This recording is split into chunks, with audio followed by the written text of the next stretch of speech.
Welcome to Women in B2B Marketing, a show where CMOs, VPs of marketing, and all strong women leaders in B2B discuss their top tactics, strategies, and tips for building high-performing teams, leveraging trends, and ultimately rocking their marketing careers. Made by and for women, insightful for all. I'm your host and 15-year B2B marketer, Jane Sarah. Let's dive in. Okay, so thank you so much for joining us today for another episode of Women in B2B Marketing. And today we have a very special guest. We have Leela Gill, a CMO at One Health. She's a 3-time CMO, so an all-star in our space, everyone, in the B2B space, and typically with very high growth companies. So a ton to learn from Leela today. I'm super excited to dive into it. Leela, thank you for joining us. Yeah, thank you so much, Jane, for having me. I'm excited to be here. Yay. And if you could tell us a little bit about yourself, typical interview type question, right? Tell us a little about yourself and how you got into marketing in the first place.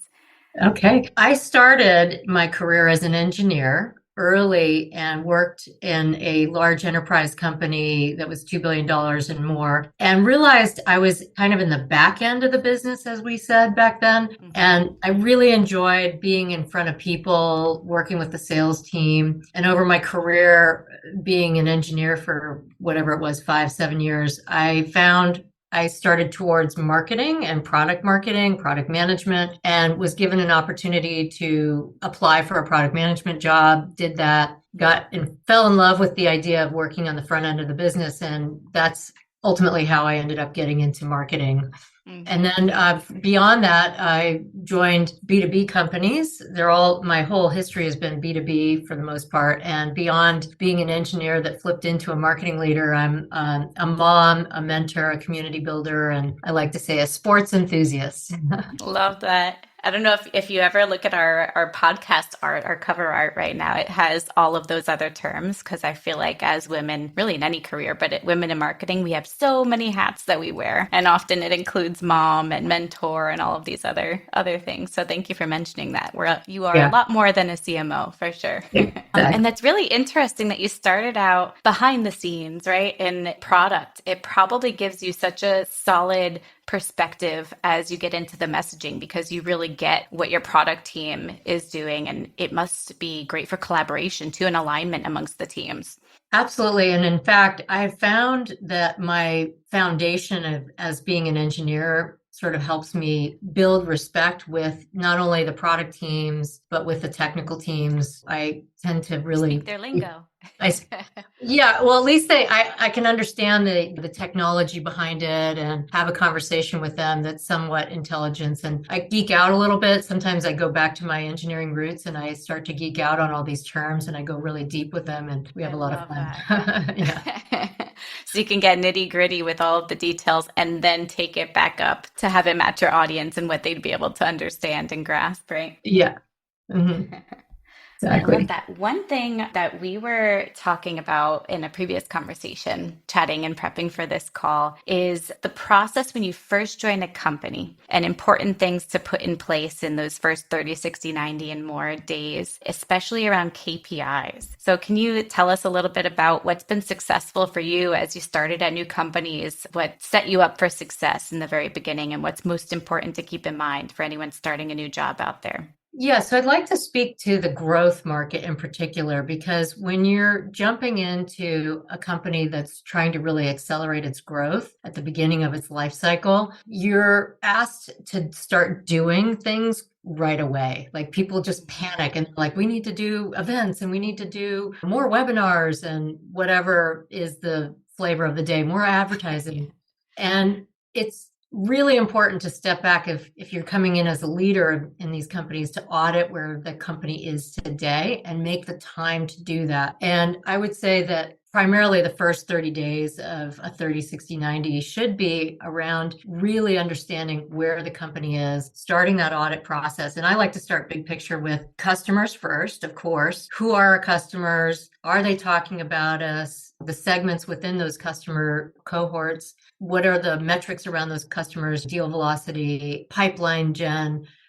closed one, loss, and that kind of stuff. Then I like to take the information from customers and bring it to the sales teams and really talk to and interview all levels of the sales team, not just the leadership, but also the account executives and the BDRs that are on the front lines, really interacting with these customers. And then from there, I start to go a little bit more granular on the audit, and I will look at the marketing fundamentals. Do we have segmentation? What's our content strategy like? What is our alignment process with the salespeople? A lot of times there is no formal process or communication channels that you set up and mechanisms. So then get into tactics and attribution around paid and SEO and databases and one-to-many and one-to-few demand gen tactics and things like that. And then finally, the last thing in that process is looking at, have we created the space for process improvement and experimentation? In other words, has that been built into the review process? So that first 30 days, you're getting to know everybody, but also pulling this information together. So at the end of that 30 days, you really can produce something to present to the CEO. Here's my observations. Here's where I think we need to move forward. Obviously, you're also putting the marketing plan together at the same time. So this audit feeds into that process. So that's the first step. That's the first thing. And then, yeah.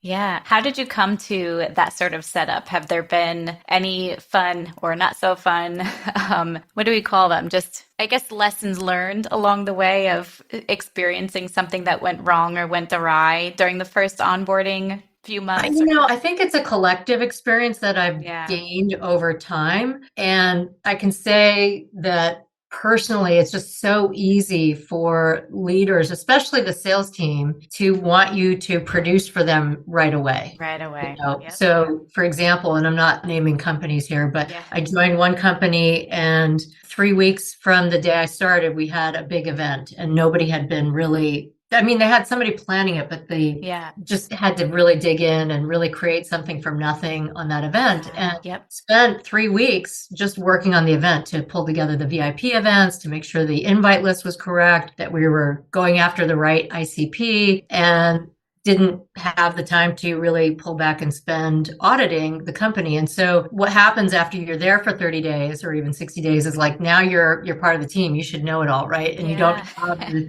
the time to go back and, I mean, you can force yourself, you can put that into place and say, look, we need to pull this audit together and build it into a quarterly review process. But that's a really good point too. And you're bringing back memories of, I've been thrown into it before too, where you want to start out with this kind of sponge mode, I call it, right? Where you're soaking up from everyone, you're assessing everything, meeting everybody, seeing what the current state is. I like your word audit as well. But then you actually get thrown into an event or a campaign that's going on and you have to keep it going or there's a deadline. So you kind of, being thrown into it, you become the team already. And then if you take a step back, you almost forget to take that step back and go back to your original plan. And it just seems out of whack. So it might be a good tip for anybody or reminder for us if we start a new position to go in with this plan. And yes, if there's something existing that you have to handle first, just make it very clear that as soon as that's over, you're going back to this plan and reassessing. So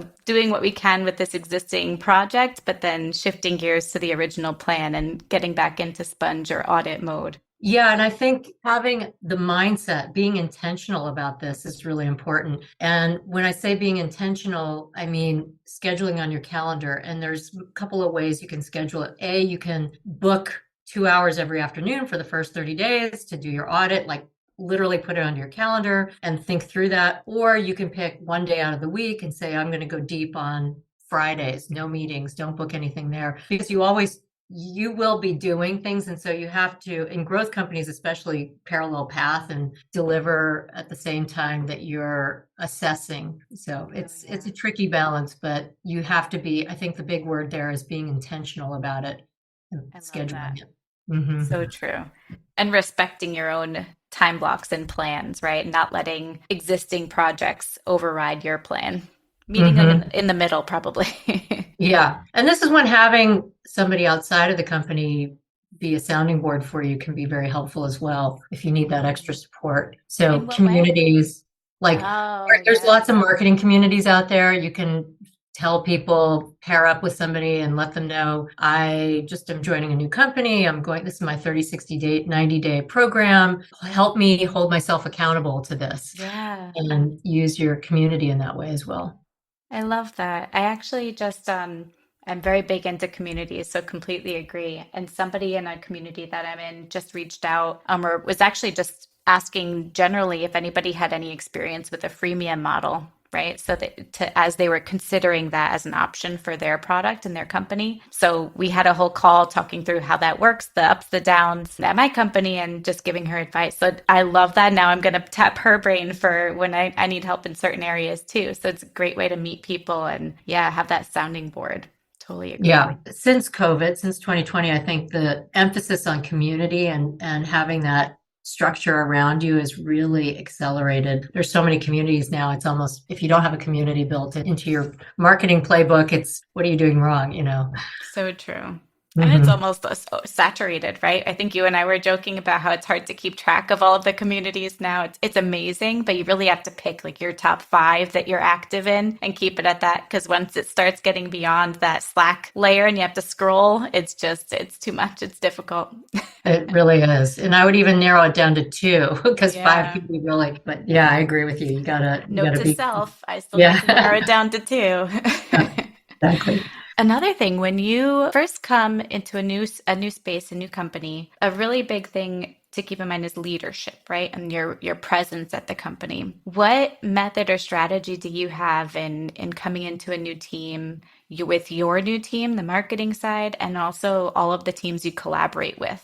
So first, I live with a growth mindset. So I think that's really important. And I think most leaders, most of the people I surround myself around have that growth mindset. So we're always talking about perhaps we haven't done something yet, but we will get there. And we always look at what are the strengths of the organization or of the team as a starting point. And I think that general attitude going into a company helps you establish yourself as a leader. I also think being very transparent, which is another way of saying being authentic, honest, holding everybody accountable, is also very important in a leadership role and helps you establish respect. Yeah.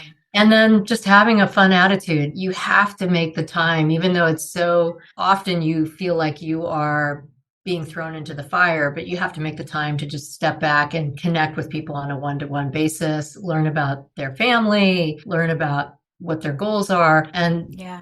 as part of that leadership, building out those OKRs, your objectives, your key results, looking at what they're trying to do for their career longer term, setting up that mechanism is also really important.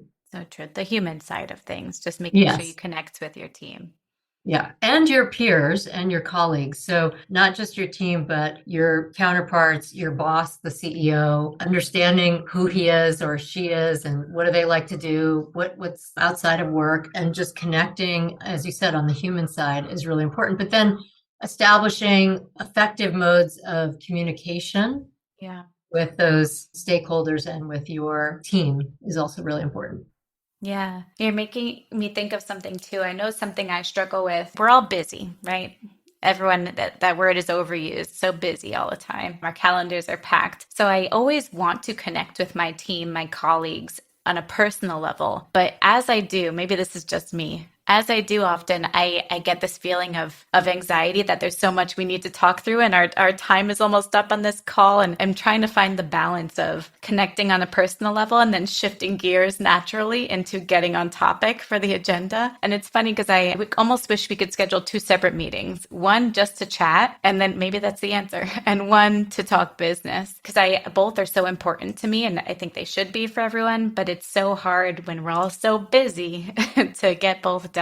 Have you struggled with that at all, or do you find a balance or any way to balance that? Absolutely. I think everybody struggles with that. And first thing I would say is life is what happens in those moments. So even that small talk at the beginning of a meeting is so important. And just asking about somebody's kid or Yeah. asking about what they're doing for the holiday, those little things, asking it in a way that you indicates that you really care Yeah. is very important. And then there are mechanisms to have celebrations. I know in all of the companies I've been in, we have always had a fun, like monthly get together with the CEO, ask them anything questions Oh, I love that have been that. really entertaining. And sometimes people try to put the CEO on the spot, and just bringing a sense of humor to those events Yeah, is really important. And I work as a marketing leader, it's important to work with the HR team to sort of help build the culture inside as well as outside of the company. And I think that's our responsibility as a marketing leader, is to help build the culture both inside and outside the company, the completely personality agree. of the company outside of the business. Yeah. Yeah. Internal marketing, internal branding, in addition to external, right? Mm-hmm. Absolutely. Mm-hmm. Another thing that we had chatted through is you're very focused on KPIs, as we all need to be. And I think you mentioned NRR is the new ARR right now. So I'm curious, what metrics and KPIs are top of mind for you right now? What are you tracking? I think metrics have evolved for marketing leaders, for marketing teams over the last 3 years, maybe even the last 2 years. We Yeah. used to be measured on MQLs and SQLs and top of funnel leads. And now what I'm seeing is a sheer alignment with the sales team. Like marketing and sales are measured on pipeline and Yeah. closed won rates, and looking at quality of those prospects that are coming in. Obviously, that definitely falls with a lot of marketing, looking at making sure that the people that are coming in are the ICP that we need them to be. And then NRR, revenue retention, is also the new metric. We're starting to see a lot of webinars on it, and that's about now looking at reducing your customer churn, if you will, looking at not only how much new revenue you're bringing in, but how much expansion revenue is there as opposed to canceled revenue, and monitoring that. So you're looking at just not new sales, but expansion sales. So what that means is customer success is very closely aligned with sales. Customer success and marketing also is, the three groups are very aligned, because marketing has to do customer marketing, which is a new term that we've started to hear a lot about in the last 2-3 years. Customer marketing, there's a whole, people's jobs are now defined as, I'm a customer marketer, Yeah. I've versus, seen that a lot lately. yeah, that is an evolution. And I think it's all very healthy for us as marketing leaders to be Yeah. aligned with our sales partners, and all of us measured on the same, at least focused on the same metrics. Yeah. One person that I spoke with on the show recently, her comp is actually tied to revenue too at the end of the day, just like sales, which has helped with the sales marketing alignment. I think that's Mm-hmm. interesting. I don't know how I feel about that for myself, but but it's just a change of thinking, right? Because I'm so Yeah. used to marketing is set and clear versus sales is very commission driven. But it does make sense as they get more and more aligned. A It's lot of growth important. companies have that marketing, that bonus structure in Yes, place. for sure. And I do think it's the reason why we're seeing the evolution. And in my world, there's a lot more synergies between the sales and marketing team. There's Yeah. still tension there, no question. There's always going to be that Healthy tension. tension. But you're partners and you're trying to achieve a goal. And I think that attitude has really come about in the last 3-4 years, at least in the growth marketing companies. I'm sorry, Totally growth agree. companies. Yeah, because you have to be looking at the same numbers at the end of the day. You have to agree on the same numbers, and you both want quality, not just fluffy numbers of here. We bought this list of 2,000 MQLs that aren't really MQLs. Now go forth and prosper. It just doesn't work that way. So it is great that we're getting more aligned. And Absolutely. speaking of aligning and driving revenue and being on the same page with sales there, what channels do you see working now? Speaking of evolution too, right? This has changed so much, and what used to work no longer works, although there's some tried and true channels. So what works for you right now, or what are you keeping an eye on?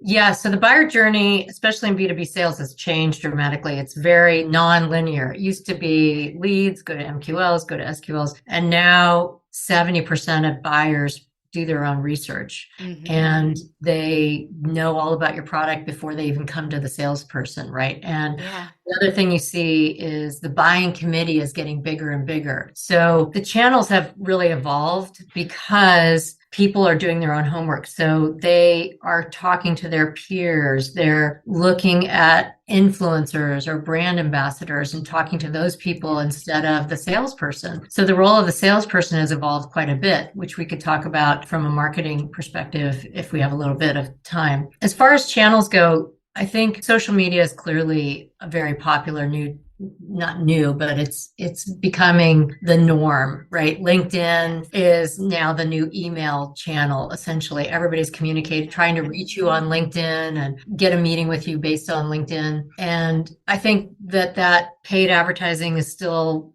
right up there. Paid SEO, those events, luckily events are coming back and we're going to see more in-person events. And I think people are very grateful and excited to do in-person events. I think the hybrid model will probably always continue to be there in some way, but it'll melt away in 2023, provided we all stay healthy, more or less. Yeah. And of course, all these community organizations have Slack channels. So Slack is another new channel that people are trying to use to connect. And I think what's happening is the evolution from traditional email marketing, traditional demand gen, to using your raving fans to talk about you, as I said, as brand ambassadors. And which I, by the way, think brand ambassadors are different from influencers, but they're all in the same group. You've got those influencers, brand ambassadors, and raving fans that all you need to, as a marketing leader, need to go after all three of those groups to get them to start talking about you. Yeah. And the way you do that is to build trust, to build relationships, to be a true thought leader, to be a subject matter expert in whatever it is that you're building, and offer that education out to the marketplace. I often say helping is the new selling. And I love that. I think that that's a really important way of thinking about your sales team as well. So as a marketing leader, one of the things I try to do with my sales team partner is help them become thought leaders and promote them as a thought leader in the industry. Everything from guiding them on their LinkedIn profiles to how do you post, what should you be posting, and actually emailing the sales team on, here's some 3 ideas that you can use to post about this topic. So really helping, I think one of the things I try to do as a marketing leader is help my sales team build their thought leadership. Yeah, that's really smart. I know when you say helping is the new selling, one person at my company at Just Do came to mind because he's great at this. He's a great sales guy, but he doesn't even realize or see himself as a sales guy because he's always helping with strategy, right? So we're a conversion platform, so he helps people with their conversion strategy online, but he'll just email people when he sees something on their website, and he just emails them some tips without any expectation of a response. I mean, great if they do, but he just loves showing and sharing these ideas. I love it. So if we could get that's the right attitude. Yeah. Scale. Yeah. Yeah. Yeah, exactly. It's the right attitude. And highlighting his story in a quarterly meeting with your sales team is a great way to get more of those salespeople to emulate that model. Yeah, an internal influencer. Maybe that's a new one for us. Yeah, there we go. I like it. Yeah. And I love that I want to talk more about this brand ambassador versus influencers versus raving fans. Can you kind of dive into these 3 for us a bit more?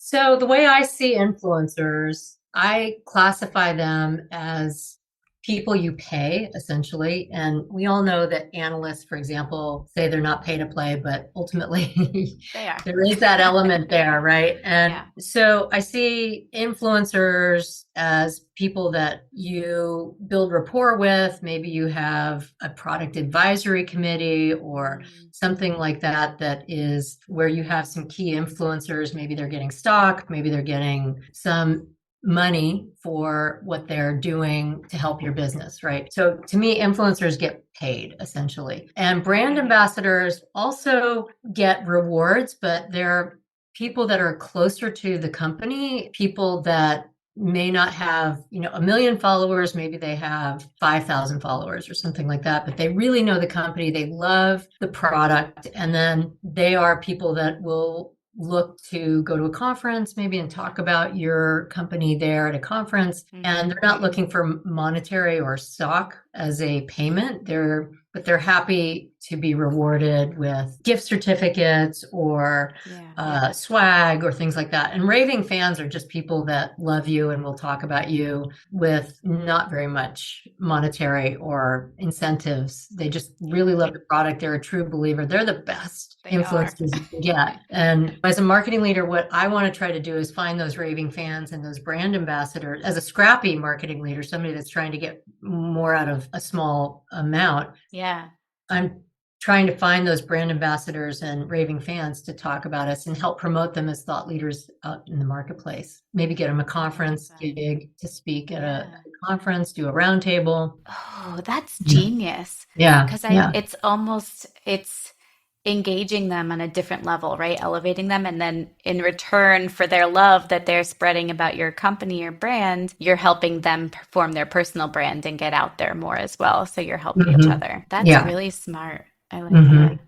Yeah. Spreading ideas already. Yes. Yeah. Thank you for diving into those three. That's really helpful because I never really split them up in that way. It makes sense. Another thing that you mentioned, I want to dive into channel-wise. You told me earlier that you have a love-hate relationship with email marketing. And I love that you said that LinkedIn is like the new email too. It's the new ESP, really, in a way. Can you tell us more about your love-hate relationship with email marketing?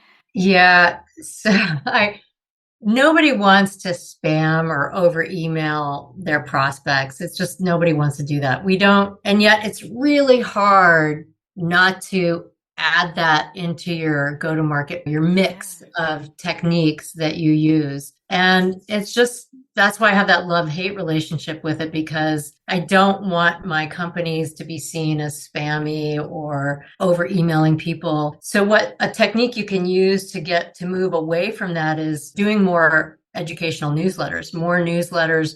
And those newsletters aren't necessarily always about your content. You can be talking about, this is why syndicated content platforms do so well. But as a marketing leader, you can create your own syndicated content newsletter that has content pieces from other publications and make it a really interesting newsletter that they're learning something. As I said, helping is the new selling. So make sure you're pulling in content that's really educational, that talks about best practices. This is also making me think of there's so many phrases I'm realizing in our talk that are just thrown around there right now in the marketing world. But one is you need to build a media company within your brand, right? How do you feel about that? And is that sort of what you're talking about in a way with the newsletter and syndicating other content and bringing that all together?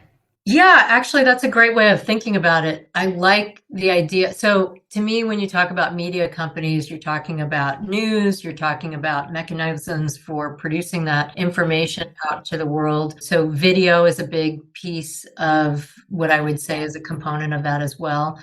And yeah, I do agree with that. I think you do have to become, in essence, like a media company. You really have to be thoughtful about what you're promoting on that media channel, whatever that channel might be, but because it can't always be about your company. It has to be more about best practices, examples, even adding provocative, thought-provoking information into that media channel so that people are learning and not just getting that sales message constantly bombarded to them. Yeah. I wish there was an exact science to finding the balance, right? Of educating, small banner selling our product, educating. But it's different in every space, every company, for sure. Yeah. I mean, what I'm seeing a lot is sort of I'm not sure if this is so new, but companies are giving away information, especially, for example, if you go to podcasts that on advertising, right? You're going to hear like those companies, those agencies that are talking about advertising, talk about everything, like all their tips and tricks. They'll put that into a podcast. And they're doing that because they want you as the prospect to know that they've got that expertise and also that they're happy to share it with you. Ultimately, it comes down to how do you want to use your own resources internally. And so they trust that you are going to not trust, they're going to realize that you're going to make your own decisions if whether you're a qualified prospect for them or not. And if you're a qualified prospect, you're somebody that's resource constrained, you need an expert, you need to get it done quickly, and you're not willing to maybe train your internal team or you don't have the budget for it. So they're helping you self-select and become the ideal prospect on your own, again, by giving away that information. Yeah, so true. Let them have control. It's funny, I see myself on the buyer's side, right? When people approach me with sales emails, if they get my attention and I respond back, I'm pretty transparent with them. Like, consider me a lukewarm prospect because I am not in market for this. You just got my attention. Great sales email. But I tell them right away, like, don't put me into the next tier of prospects because you'll be disappointed. I think a lot of people are doing that. I do the same Yeah. thing. And I'll Yeah. just say, look, I don't have budget. Don't even talk to me until, Yeah. Q1 of 2023 or whatever. So Exactly. That nobody wants to transparency, waste right? anybody's time. Yeah. Yeah. So Yeah.